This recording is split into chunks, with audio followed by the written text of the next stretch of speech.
अस्सलाम वालेकुम दोस्तों, क्या हाल चाल है सबके। उम्मीद करता हूँ कि सब खैर आफियत से होंगे। आज हम बात करेंगे वैल्यू के बारे में। तो वैल्यू किसको कहते हैं, और उम्मीद करता हूँ कि आप लोगों ने टॉम एंड जेरी कार्टून बचपन में या किसी न किसी वक्त आपने Tom and Jerry cartoon watch किया होगा या देखा होगा।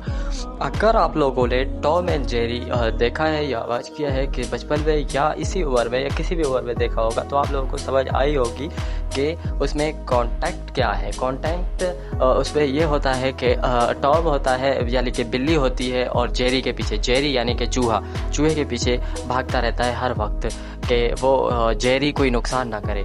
असल में टॉम के मालिक ने टॉम को उसी घर में इसीलिए लाया होता है ताकि जेरी को नुकसान से बचा सके, कोई नुकसान जेरी करे और उसको टॉम रोक सके और जेरी का पीछा करके जेरी को भगा दे वहाँ से। टॉम चाहता तो अगर जेरी को एक ही दम से उसको ख़त्म करके कहानी का डी एंड भी कर सकता था, क्योंकि वो उसका डी एंड इसीलिए नहीं कर रहा, जब तक जेरी है तब तक उसकी वैल्यू बनी रहती है उस घर में, उस मालिक के सामने। जब जेरी नहीं रहेगा तो टॉम की रोज़ी रोटी बंद हो जाएगी। तो इस कहानी से साफ ज़ाहिर होता है कि जेरी की वजह से ही उसकी वैल्यू बनी रहती है टॉम की। तो जेरी ख़त्म यानी टॉम की वैल्यू भी ख़त्म। तो इस कहानी से साफ ये ज़ाहिर होता है कि जब तक तुम वहाँ हो तब तक तुम्हारी वैल्यू है।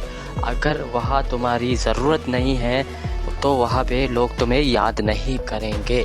तो इस कहानी से यही हमें सबक मिलता है, जहाँ भी तुम रहो अपनी वैल्यू बनाए रखो, और तब तक जब तक के तुम्हारा फ़ायदा हो रहा है वहाँ पर। आजकल ये दुनिया इसी हिसाब से चल रही है। उम्मीद करता हूँ कि आपको इस कहानी की समझ आ गई होगी कि वैल्यू किसे कहते हैं। आज के लिए बस इतना ही। उम्मीद करता हूँ आपको ये कहानी पसंद आई होगी।